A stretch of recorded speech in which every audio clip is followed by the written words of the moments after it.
On ancient maps, Jerusalem is the center of everything. All of the trade routes went through Jerusalem. Nowadays, Jerusalem is the center of everything spiritually. Everything is coming through Jerusalem. Now, is Israel today really the Israel that it was supposed to be in the end times? Isn't it? It's all up for debate, but our guest today will hopefully help us to figure all of this out. Pastor Carl Gallups, welcome back to Thank you, Scott. Shabbat Night Live. Annie, it's so good to be with you guys. We're happy to have you back once again. Yeah, it's my pleasure. And talking about a subject that is so near and dear to our hearts, Israel. Yeah, me too. So go ahead. No, please. You had a question at the beginning. Well, yeah, I was going to say, Israel was created in a day, 1948. We all know that when it all came together with the United Nations. Will a nation be born in a day, says the Lord. There you go. Yeah. So why do people balk this? Why do you think? Well, it's a couple of categories of reasons why people would balk it. Number one, they just don't understand the connections, the scriptural connections, and the profound nature of what we have witnessed, the other side of that second boom of prophecy that we're living on. The other, of course, is that it's spiritual, it's demonic, because Israel is the center of God's heart. Jerusalem is the apple of his eye. Jerusalem is the place, God says, where I have put my name, where he instructed for the temple to be built, the meeting place with his people, the altars of sacrifice, which all pointed to Jesus, the feast of the Lord centered around Jerusalem, which all point to Jesus and the coming of the Messiah. So it's deeply spiritual. So of course, Satan is going to try to misdirect and redirect and deceive and marginalize the whole thing. But then, of course, you have, as I said, people that would balk at that, is they don't understand the contextual connection of the scriptures. They don't understand the historical significance of the whole thing. But what you said is correct. Not only did the maps reflect that, but there's a passage in the Old Testament, and I just wrote it the other day down and quoted the passage, but I didn't know you were going to say this, so I can't remember the exact passage, but there's a place in the Old Testament where God says to the prophet, I think it's Isaiah, where he says, I have set Israel in the center of all the nations. And then he says it again in a question form, have I not made it the center of all the nations? So even the scriptures speak that truth. God speaks that truth. Now, the bottom line is there are many important nations and empires that have come and gone through the world, many important cities and capitals of big empires that have come and gone. Kings and queens have sat in these places, presidents, prime ministers, no doubt. But the deal about Israel is that it is the ancient city-state nation, legitimate, with walls, military, coinage, language, kings, governments, trade, what do you call it, compacts you make with other nations, treaties, there's a word, that big hard word, treaties, treaties, all of these things, its own standing military, its own national, every definition of a true nation, that's Israel, the only nation to ever inhabit that area with all of those features. And there it is, and God says, have I not set you among the center of the nations? And then, of course, where he says, this is where I've put my name. So, as you said earlier, it's all the trade routes go through there. Well, it's a natural land bridge, that area of what the Romans designated as Palestine, what we know as the ancient land of Israel and now the returned Israel. It's a natural land bridge that connects three continents, Europe, Africa, and Asia. So in the ancient days especially, but even in modern days, I'm going to talk about that in a moment, but in the ancient days, that strip of land, that one strip of land on the whole globe was so strategic. Not only the natural resources that come from that land, which is amazing, as small as it is, the natural resources there are so abundant. Not only that, but its access to the whole Mediterranean Sea, right there in that nice little curve. So you got that. Not only that, but the land bridge, so that makes it a perfect military route. It makes it a perfect trade route. I mean, it just kind of became the center of everything. I mean, even in the Greek Empire, when Alexander the Great was conquering the world, and then after he dies and his four generals kind of fight amongst each other, and you've got the Seleucid dynasty and the Ptolemaic dynasty that basically control that area, Egypt, North Africa, Israel, the Middle East. That whole area which of course was not the nation of Israel because it had disappeared under Assyria and Babylon and then Persia, and now the Greeks owned it, but it just belonged to the Greek Empire. But that whole area, Alexander and the Seleucid kings and the Ptolemaic kings and the generals, Antiochus Epiphanes, they all used that as their military land bridge between those three continents. So the bottom line is, it has been, and to this day is, the most disputed piece of real estate the world has ever known, the planet has ever known. I mean, more bloodshed and wars and outpouring and threats, and it has been aimed at that one little piece, that little sliver of land than anywhere else. Why is that? It goes all the way back. As I said, I mean, I think I can trace it all the way back to the Garden of Eden, and I've done that in some of my writings. But even there, you come up through the Old Testament scriptures, and it all moves. When they come out of, when he brings Abraham out of Ur of Chaldee, where does he take it? To there. And then out of Abraham's seed comes the children of Israel that wind up in captivity. But when they come out of captivity, where do they go? Right back there. What do they do there? They settle the land. What do? They eventually have kings. What do they do then? Then they've got a nation state. Then they build the temple. Then, it's there.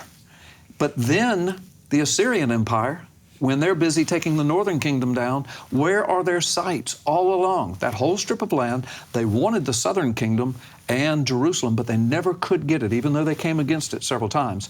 But then when Nebuchadnezzar comes to power in the Babylonian Empire, where does he go? Straight there. To do what? To take the whole thing. He takes the whole strip. The Persians come along. What do? They allow the Jews to go back and to rebuild the city and the temple if they want, but they still are under the Persian rule, the Persian taxes, the Persian military.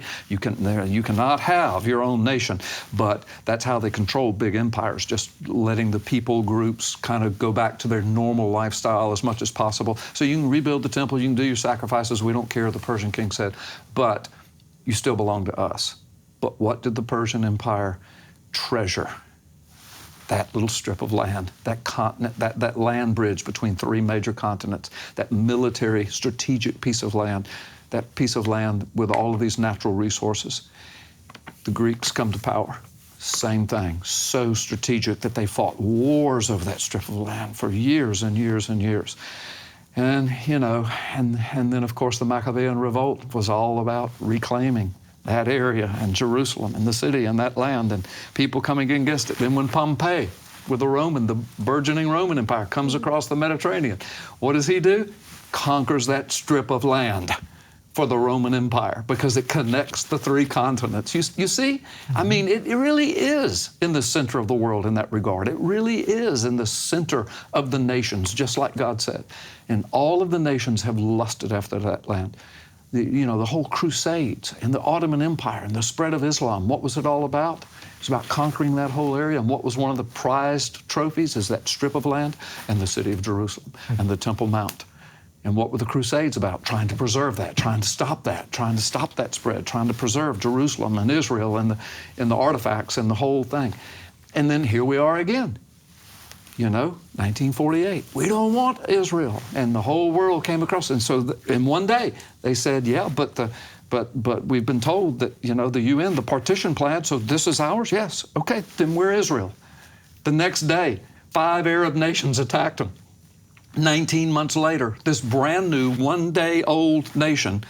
19 months later, they've defeated all their enemies, and there they are. And the world calls them occupiers. Unbelievable. And you have some numbers on us on exactly how big the Israel military is today. Yes. Now, I believe there's some zeros missing here, but this is a graphic here. Will show up on the screen here. It's a military comparison of Muslim countries versus Israel. And we'll get into more of this, how this all came about later, who drew up this map and why. But the Israeli defense budget looks to be about $15 billion.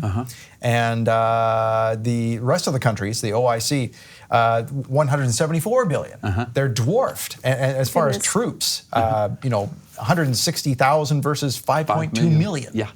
Yeah. It seems like no contest, but then we have to go back to the days of Gideon. Yes. And remember what happened there. And you're getting that off of a graph and a chart and a map that we'll talk about probably later in more detail. But the bottom line is that this comes from this lust of this OIC, the Organization of Islamic Cooperation, these 57 Islamic cooperating nation states. What do they want?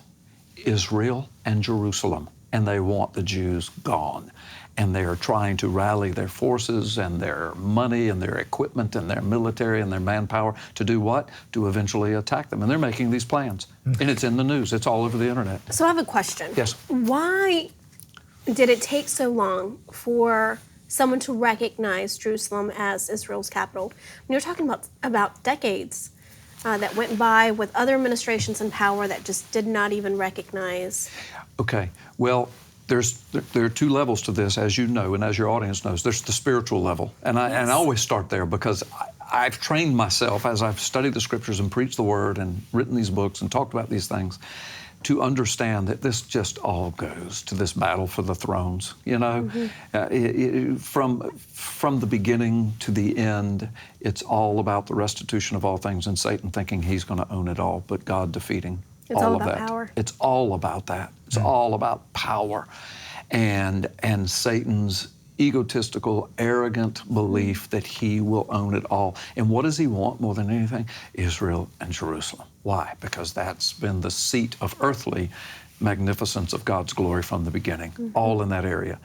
And so Satan wants that. That's where the temple was built. It's where God says, my name is. So Satan wants it for himself. So that's where it's born. Now, that trickles then into the thrones of human power and into the thrones of human institutions, education, media, etc. All this false information is pumped out there for generation after generation after generation about the Palestinians and who owns the land, who doesn't, and the Arabs and the refugees, you know, and that even that's a misnomer. Refugee from what? Well, from our nation. Well, you never had a nation there. I mean, what do you mean? And so there's all of that. And so then when Israel does what the partition plan said they could do, then they're attacked. 19 months later, they win, and they still have it. And then they're called occupiers. Well, we don't want you to, but you said we could be. Yeah, but you're an occupier. But we're legal. This is a UN declaration, and we asked, does this mean that we can, this is ours? Yes. You see, so it's this campaign of deception and false information, this hatred for the people of God, this hatred for the Jews, for the Hebrews, this hatred for Israel, this hatred for the return of Israel.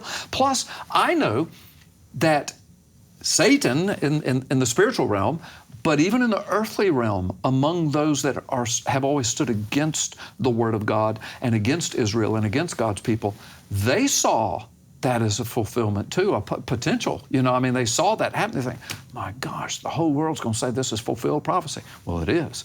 So they were fighting against that. They just didn't want it there. They still don't want it there.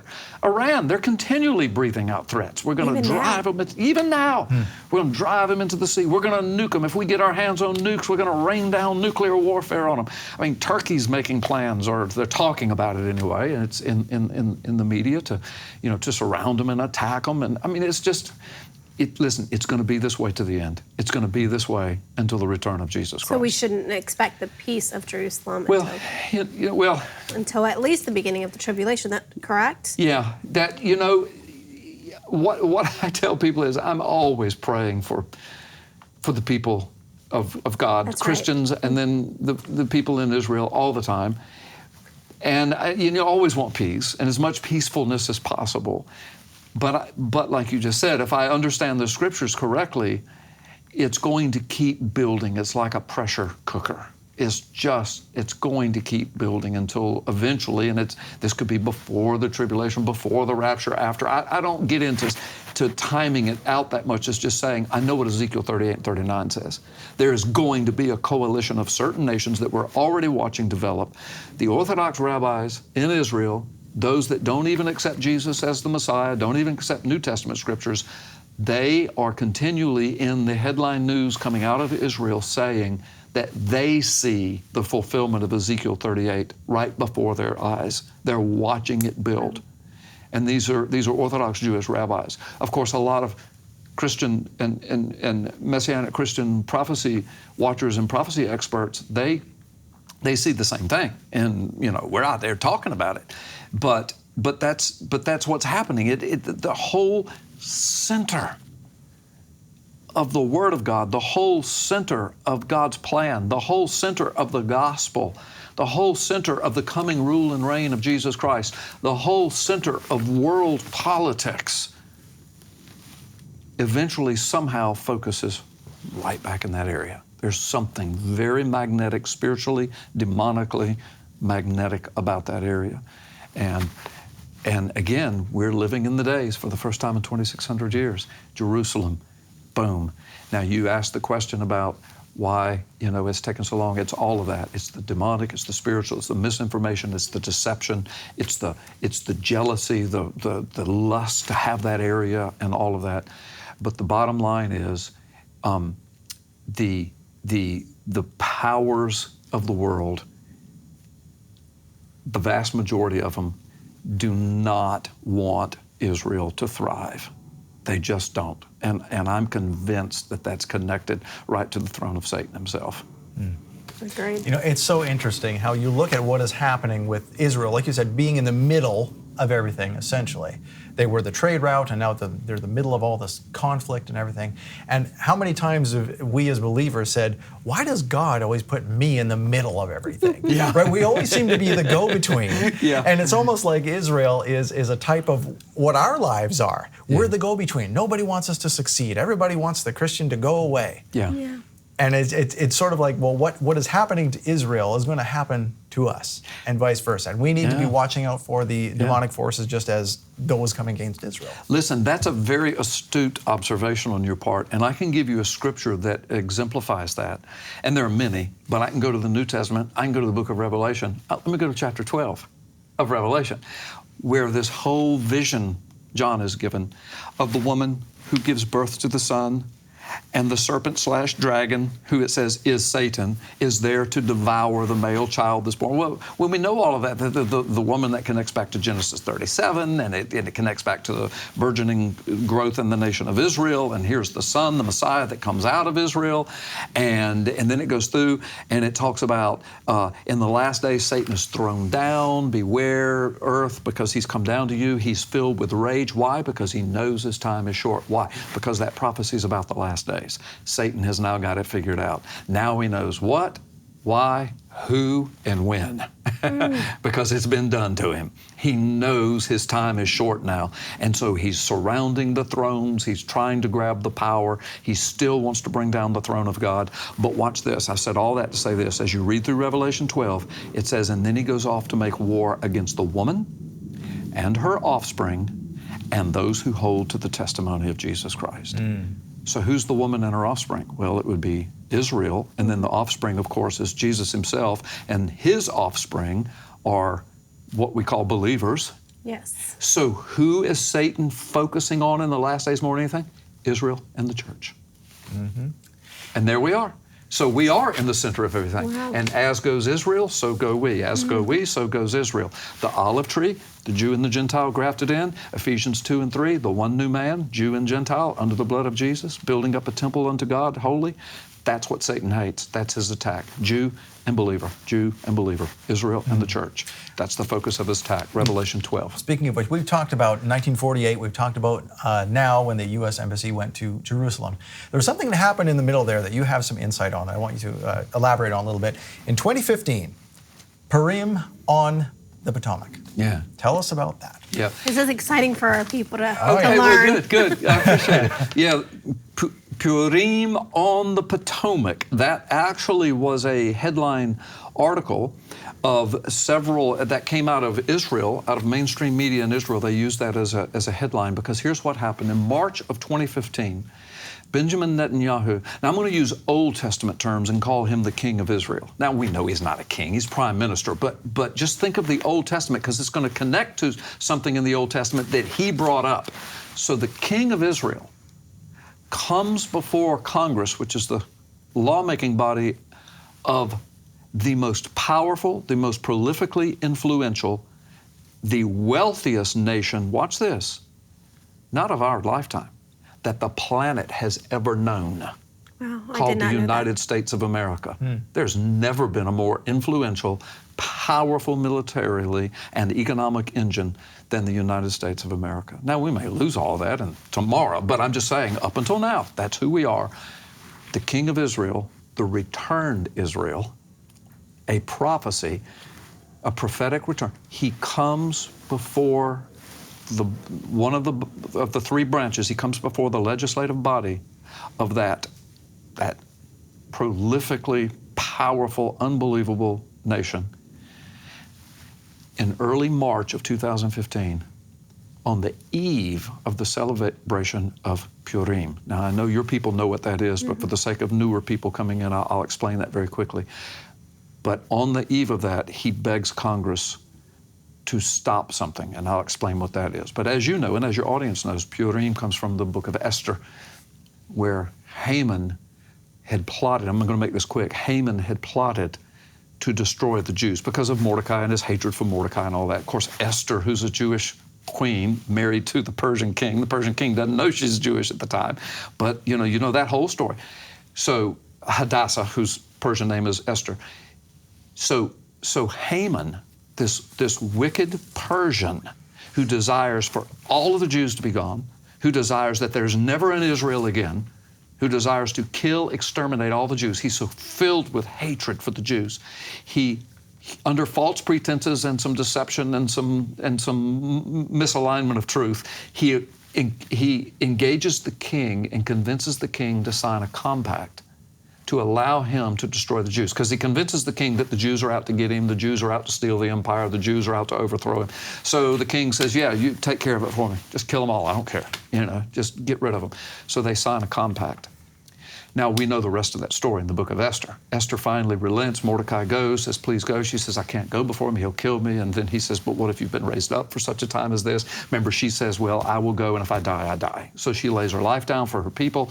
She goes in before the king. The king, once he hears the whole truth and realizes who his wife, who he adores, really is, and how she's connected, he then calls in Haman, turns the tables, hangs Haman on his own gallows, and all the enemies of Israel. You remember, that's all in the book of Esther. Well, Purim, as you and your audience knows, represents the lots that were cast to determine the date of the signing of that contract, the date of the death of the Jews. But of course, the tables were turned. Interesting, that whole book, nowhere in the book of Esther does it mention the name of God. But, people, when they hear that, they're shocked, because they think it's just filled with that. But the whole story is so godly, and it's so filled with God. And so, I mean, even Esther is even almost a type of Christ. I mean, laying down her life for her people, and it's just, and she's there secretly until she exposes who she really is, and then she lays her life down. I mean, the whole thing is amazing, and because of it, the Jews are saved, and the Persian destroyers are destroyed. The casting of the Purim. To this day, as you know, the Orthodox will celebrate Purim as this big celebration of how God blessed and saved the Jews through Esther and protected them from the enemies that would kill them. All right. But the enemies were the Persians. Until 1935, all of the maps on the globe and in school textbooks listed a certain area of the world as Persia. Until 1935. It was called Persia. It's now modern-day Iran. Okay? On March, I think it was the 3rd or the 4th, he comes to Congress. The King of Israel comes to the most powerful nation the planet has ever known, because the president, at the time Barack Obama, the president of that nation, is in public contract. He's getting ready to sign a nuclear deal. With who? Let's just call them what they are, Persia. He's getting ready to sign a compact with Persia, which will effectively, now he denied it, but Netanyahu said otherwise, a lot of experts said otherwise, and now we're on the other side of it in a new administration who has exposed that they were all right, that the compact was effectively going to give Iran more nuclear capability. Now again, Obama denied that. But the bottom line is, Netanyahu begs Congress, please don't let this happen, please don't let this happen. He says, we're on the eve of Purim. And then he tells the story to Congress, what I just told. And some of them probably didn't even know it. That's right. And he's saying that they're our most ancient enemies. He said, we're not enemies of them, but they're enemies of us. We don't mean them any harm, but they're trying to kill us. They always have. 2,600 years ago, through Haman.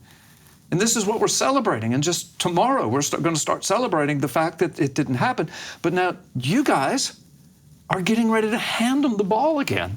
And they're already saying, their ayatollahs are saying, their president, I'm a dimajab, I'm in a bad job, is what I call him. These guys, you know, they were saying, if we ever get nukes, if we ever get the capability, first thing we're going to do is wipe Israel off the map. We're going to drive the Jews into this. They're publicly saying this in the media, on television.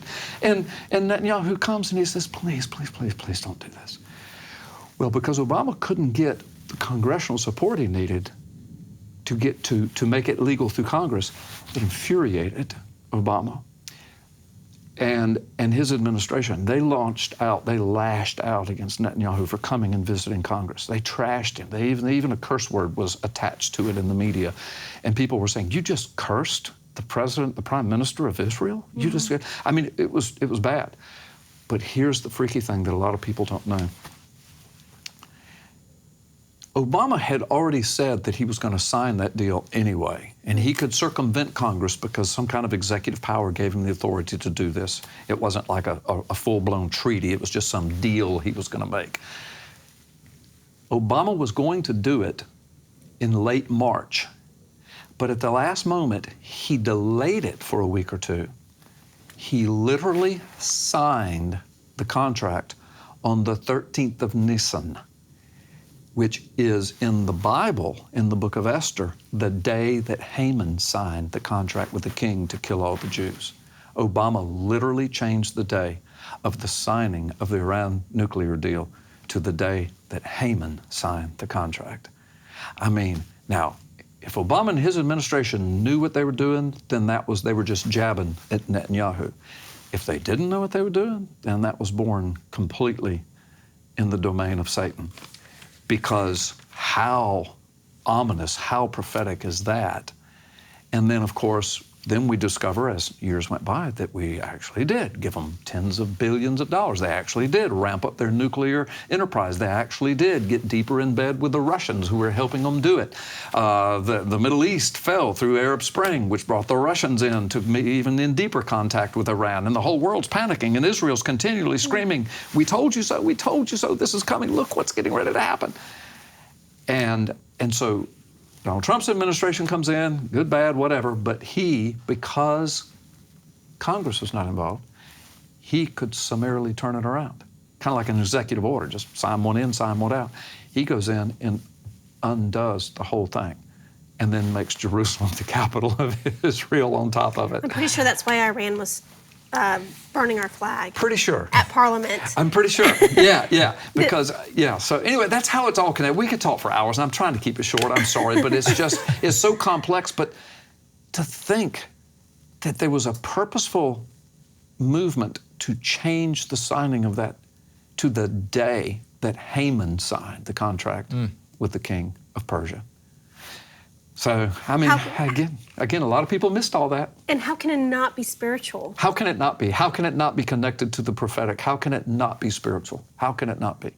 Recently, the largest natural gas deposit on the face of the earth was found in Israel. Well, good for Israel, you might say. Well, good for Israel, but bad for Russia, because a lot of the natural gas in the whole European and Asian continent comes now from Russia. Well, Israel is threatening all that, so you can imagine what Russia is feeling about that. And Russia and Iran, as everyone has long suspected, are now in cahoots. And you wonder what this all means in the realm of international politics. Well, it all backs up to 2011 and something called the Arab Spring, which started in Egypt just as a small uprising. And Pastor Carl Gallups, let's go back to 2011, the Arab Spring. What has happened here? What started that? What does it all mean? Yeah. Well, I think it's very prophetic. I think it's tied in prophetically. Listen, this is amazing little aside as we go into it. Several books ago, and I'm not getting into titles, I'm not here to sell a book, but I'm just saying I remember studying this and resourcing it and referencing it. That's why I bring this up. But I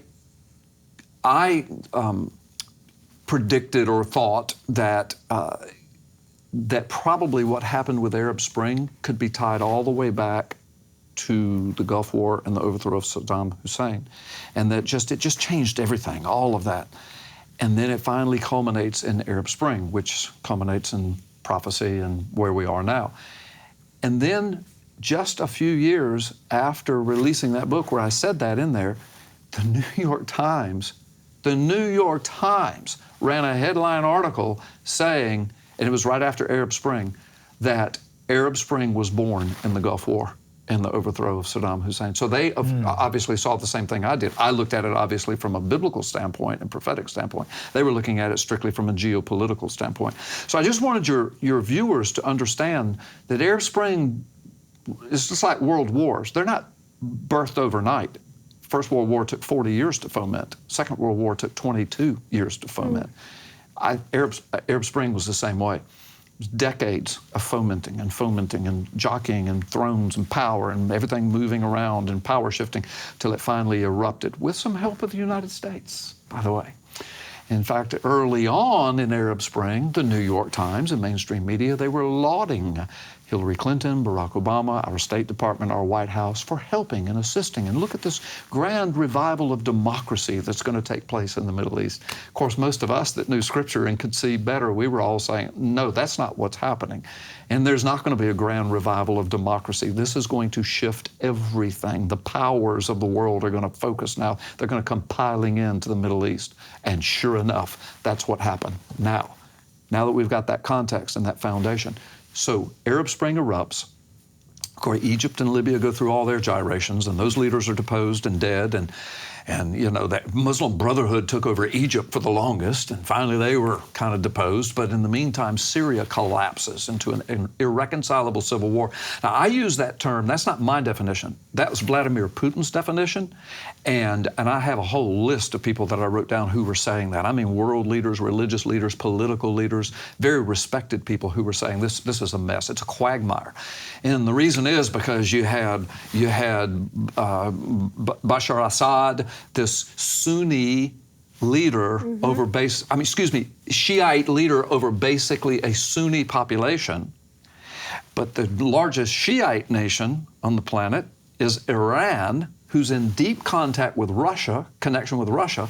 But Russia, their only military base in that whole area is in Syria on the Mediterranean, just a little sliver of land that connects to the Mediterranean.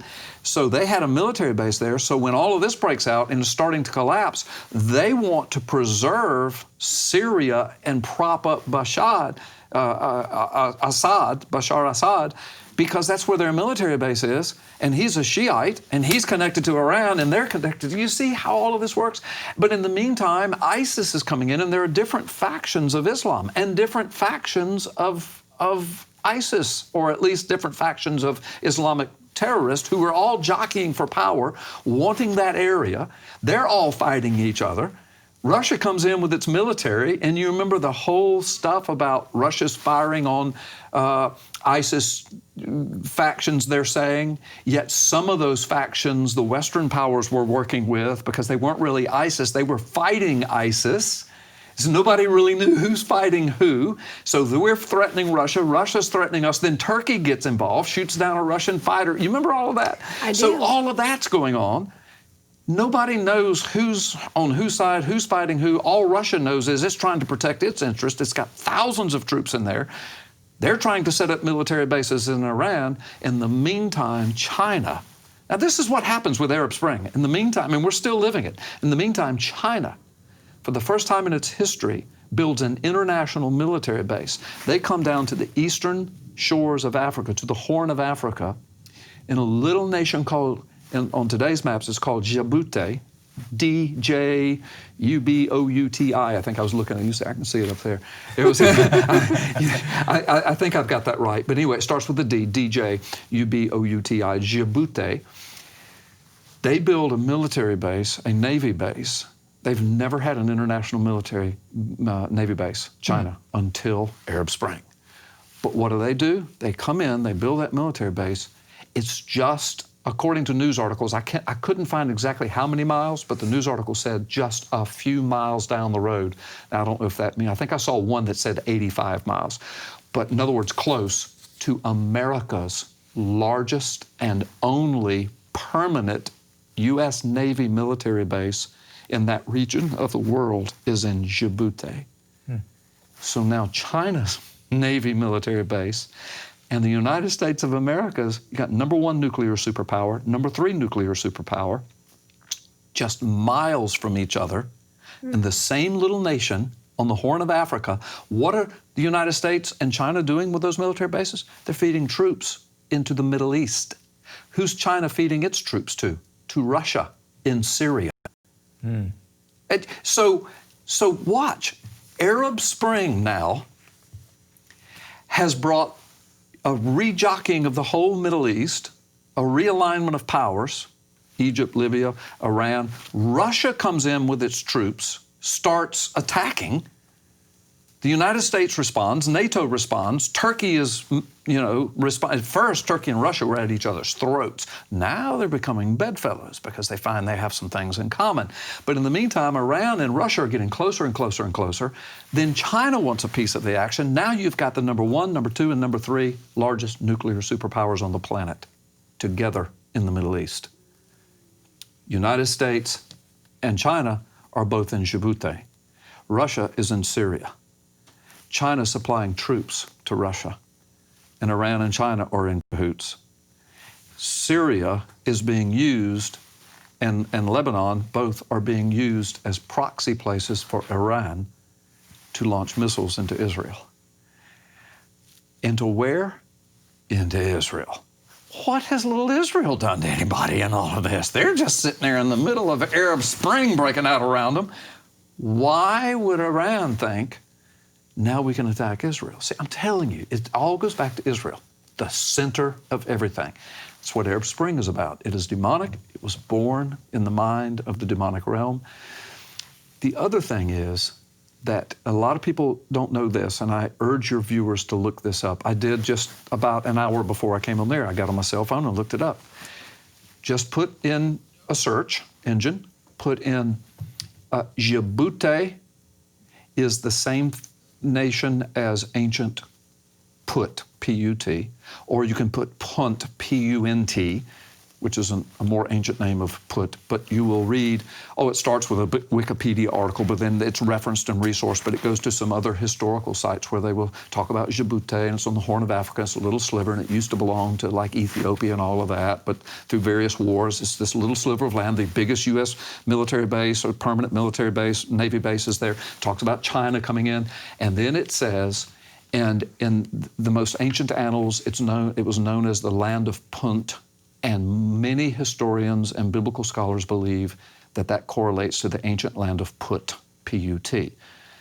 It's interesting because what we find in Ezekiel 38 about the alignment of the nations in the last days that will come against Israel. It's returned, it's sitting there, Jerusalem's its capital, they're going about their business, just loving life, and they're surrounded by people that hate them. Something happens in the Middle East that causes Gog, Magog, Beth Togarmah, all of these different tribal names, to unite with Persia, it says. Well, we know that's Iran. Beth Togarmah and Gog, Magog, and all that, probably the stand nations, Russia, certainly Turkey as well, all begin to align with Iran. And then it says, and Put will be with them. Well, for the longest, people said, well, what is Put? Maybe that's Libya. And people said, well, that's Libya. Libya will be with them? Why would Libya be with them? And now we say Put. Well, if that's Djibouti, why would... who's in Djibouti now? China. China, the third largest nuclear superpower. Who are they in alignment with? Russia, the second largest nuclear superpower. Who else are they in alignment with? North Korea. Is all of this making sense to you now? It is. It all started with Arab Spring. Actually started with Saddam Hussein in the Gulf War, but it culminated in Arab Spring, and there's Israel. And what are the nations thinking? You're talking about natural gas, Russia, Israel, Iran, Israel. Now we got Syria, launch missiles from Israel. Gaza, missiles into Israel. Who's supporting Gaza? Iran and Turkey. What are they doing in Turkey? Trying to become the Islamic Caliphate. What are they making plans? You just saw the charts and graphs to attack Israel. I'm telling you guys, it's stuff right off the pages of Scripture. Right off the pages of Scripture. It's happening right before our eyes. Most churches and pastors and preachers are missing it. And those that do see it, a lot of them see it and get it and talk about it like we're doing, but some of them do their very best to just dispute it and say, no, well, that can't be. Well, but it is. I'm sorry, it is. It's right there before our eyes. But that one little mystery of Ezekiel 38 about, and Put will be with them. Now that's interesting because it's like Gog and Magog in Persia, and God says, I'm going to put a hook in your nose, I'm going to drag you along, and along with Beth Togarmah and all this, and those tribal names attached to the Stan nations in Turkey. And by the way, the Turkic people, they are not Arabs. They are the Turkic people. They're Eastern people. They're the Stan. They're the Russians, Chinese, all of those ancient people that came into that area. They adopted Islam because when they came into the area, when the Ottoman Empire was being formed, they were pagan people, but they realized to unite their country, they needed to unite around a religion, and Islam was perfect because not only was it a very fanatic religion, but it also spoke about conquering by war. So what is, and you mentioned this to us off air, so why would Russia tie themselves to Iran? And I know that you believe Islam is a big factor. Well, it is, and this is interesting because all of those nations of Ezekiel 38, and when it says, and Put will be with them, that attachment, what is that? Well, now we believe probably China, United States. They're all going to come in there. But the reason I think that is important is because, what was the question you asked me?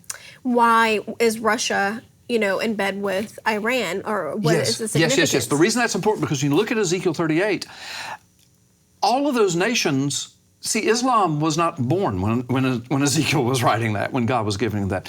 But Islam has now since been born, and it's a major factor in the world to deal with. And all of those nations in Ezekiel 38 are Islamic. Mm-hmm. Every one of them. That's the tie that binds them, except possibly where it says Gog and Magog. And a lot of people have translated that to mean Russia or the Stan nations or the old Soviet Union or whatever's attached to it. Others, like Joel Richardson, myself, and others have also seen that the possibility that it could be Turkey, or at least Turkey connected to Russia, all of that in together, because they're all related. Those people are related. Those are not Arab people. Those are the Turkic people, the Asian people, the Eastern people. All right. So you've got all of that connection, and then you say, but if Gog and Magog is Russia, Russia's the only one that's not Islamic. And here's what I say to people that usually drops their jaw. The largest religion in Russia is not Islam, but the second largest is, and it is an officially recognized religion of the state. And they are in deep, deep alignment with the nation of Iran, which are the Shiite sect of Islam. And they are supplying Iran with nuclear technology and arms, etc.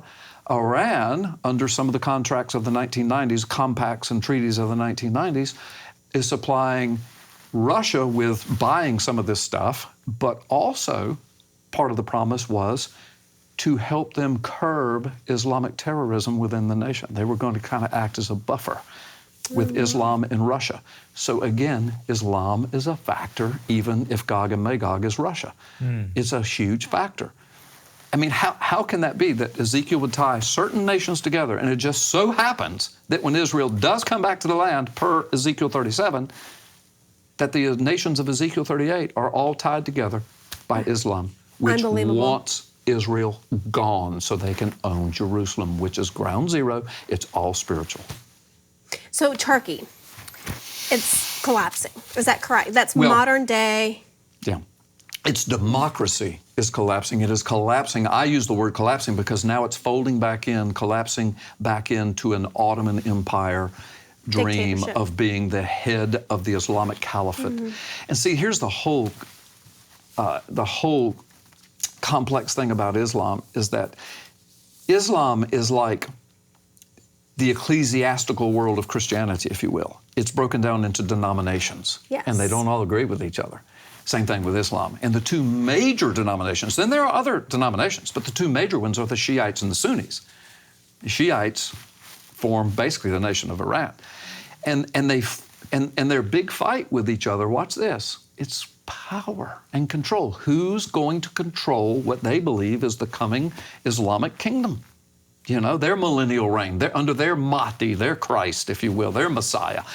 And so the Sunnis believe that the leader of Islam ought to come out of Muhammad's original caliphate, the surrounding people. But the Shiites believe they ought to come from the direct descendants of Muhammad. So they're fighting over who gets to have the power. So you've got nations where, like Syria, where Bashar Assad is a Shiite, but he's ruling over a Sunni nation. But see, the Russians are connected to the Shiites in Iran. So when civil war breaks out, they got to keep Assad in power. So they come down and they align with their Shiite buddy, who's also makes sure that they keep their Navy base on the Mediterranean. You see, it's complex, I know, but it's very, that's why people say, Christians need to stay out of politics. I'm sorry, I'm going to be in the middle of it because I understand geopolitical happenings are directly tied to prophecy and biblical fulfillment. And so I want the church to see this stuff, just for the purpose of having the information to understand the prophetic times in which we're living. I'm not a doomsdayer. I don't go around wringing my hands and say, oh my gosh, the world's coming to an end. No, man's wicked rule and reign is coming to an end, and the righteous reign of Jesus Christ is on its way. There are other things that have to happen. We still have the whole Antichrist thing that's probably upon us pretty soon. But in the meantime, we're moving closer and closer and closer to the return of Jesus Christ. Where the rapture is in there, it's either before the tribulation, the middle of the tribulation, after the tribulation, but there's all of that too. I mean, we're headed towards all of that. The nations in Ezekiel 38 are aligning right before our eyes. Israel's back. Now Jerusalem's back. I mean, we're there. Which is what we just explained with all of these Islamic countries. They're all lining up with one another, taking sides essentially. The Orthodox rabbis see it. And becoming Ezekiel 38. Yep. It's truly happening in our lifetime. We're at least in the beginning edges of it, if not probably even over that line, because I think Arab Spring kicked it all off. Something had to happen to make that happen. Arab Spring did it. So explain to us, what is the OIC? OIC is the Organization of Islamic Cooperation. And right now, it's like an Islamic United Nations, if you will. I mean, I don't know if that's a good illustration or not, but it's this voluntary cooperation among the 57 Muslim nation states of Northern Africa, Middle East, Turkey, the Stan nations up in that area. Can you visualize that? Well, you see the map there. Yeah. There's that map, and I'm sure we'll have a graphic of it. But so there's 57 nation states that are primarily Muslim-driven, Muslim-governed. And the OIC is the organization, like the United Nations. This is the Organization of Islamic Cooperation. So they have a meeting, and it's centered in Turkey, in Ankara. And right now, Recep Erdogan, the president of Turkey, is the head of it. So what is their goal? Well, there have recently been, and I supplied you guys with the links, and I know you can share them with your viewers, but there have recently been, coming out of Arabic news, out of Israeli news, and even in some Western mainstream media sources. When Donald Trump, in December, I think it was December 8th, in the early December, when he signed the bill, the law, saying that they were going to move the American embassy. He wasn't going to move it till March of 2018, but he signed it in December 2017. Within a few weeks after that, the OIC held a big emergency meeting. And Yanni Safak, Y-A-N-I-S-A-F-A-K, Yanni Safak, okay?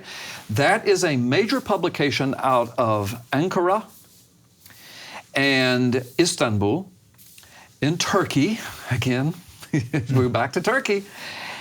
And the guy that runs that and the administration that runs that major publication is deeply connected to Erdogan, the president. They're all buddies. And Erdogan's top military advisor, I can't remember his name, I can't even pronounce it, but the articles talk about it. He has a business on the side that develops strategies for military strategies, but he's Erdogan's top military advisor. Yanni Safak took this guy's work of how to align all the Muslim nation states for the purpose of attacking and destroying Israel. Goodness. He printed it all up, and then attached it to the OIC meeting that Erdogan was having because of Trump's naming of Jerusalem as the American embassy. And the title of the article was, do you have that title there? I want to quote it. I don't have my glasses on. This one, Turkish newspaper close to President Erdogan calls to form joint Islamic army to fight Israel. That's right. Calling upon, and then one of the subtitles was, what would it look like if all the Islamic nations united to attack, or something like that? Yes. What if an army of Islam was formed against Israel? There you go. What if an army of Islam was formed against Israel? Now you say, well, that was just hypothetical. Not really, because he got Yanni Safik, who's deeply in bed with Erdogan, who's the head of the OIC. They got the information from Erdogan's top military general advisor, the plans of, if we can unite these guys, then we can have, and you were quoting it earlier, a military of 5 million Muslims to attack Israel's tens of thousands. Mm-hmm. And we will be, they said, the largest standing army in the world, with one of the largest combined military budgets in the world, and we can easily, within days, they brag, take down Israel by surrounding Israel and Jerusalem specifically. Those words, by the way, come right out of the Bible, surrounding Jerusalem in the last days, the armies. Well, I think folks would be shocked to see this map that we're seeing here. I mean, I didn't realize that whole top half of Africa is Islamic. Yes, it is. I didn't realize that. Yes. And then you go deep into the whole Middle East and Eastern Europe. Yeah, Turkey, starting in Turkey, straight from the north. And by the way, Ezekiel 38 and 39 says that attack will come from the north. Wow. And if you take Jerusalem and draw a line straight to the North Pole, it goes directly through downtown Ankara. The line does, right through the capital of Turkey. I mean, if you want to be literal, it says it will come from the north. Well, you can't get any more north than the North Pole. So start Jerusalem and draw a line. It goes right through Ankara, the capital of Turkey, where Erdogan is ruling, where he's having the OIC meeting saying, we want to attack, we want to attack, we want to wipe them out. Well, he's not saying that with his mouth yet, but his proxies are. Mm-hmm. And then you move around to March 14th, 2018, when the deed is done and the embassy is moved. And the 70th year of Israel's anniversary, Jerusalem, 2,600 years since it's happened, is now the capital again. They hold another emergency meeting of the OIC, and then Erdogan comes out and says, the Muslim nations need to unite, and his word there was, these are his words, confront Israel. Oh, goodness. But they had just planned a few months earlier on his military general's plans to bring the armies together to destroy Israel. So even though Erdogan is not using his pulpit right now, using the word destroy, all of his proxies are. And this is happening again right before our eyes. And you got to ask, how many people have heard this on a Sunday morning or in a Sunday school class? Very few. Yet it's prophecy jumping off the pages of Scripture right before us. And most of the church in America doesn't even know it. They're totally asleep to it, except that they're watching your show. Exactly. Well, and unfortunately, we live in a day and age, too, where most of our generations don't watch the news. Yeah. You know, we want instant gratification. So we want to read an article that is one paragraph long and gives us all the points to be made, and then that's it. Just give me the 140 characters on Twitter and call it a day. And that's been my hardest thing, because I didn't come out of that instantaneous age. And so I like to preach and teach. I like to take a couple hours and sit people down and give them all the details. But then I wind up in media, TV and radio, having to do 5-minute and 10-minute teaching sessions. And I'm not very good at it, as you guys just saw. So thank you for your graciousness, and to your audience too, but it's so much deeper than what I've been able to even. Well, we're only at the tip of the iceberg. There's so much more to come. We appreciate that you're joining us this evening. We have a complete new show coming next week here on Shabbat Night Live. We look forward to seeing you there, and we hope that you have a wonderful Shabbat.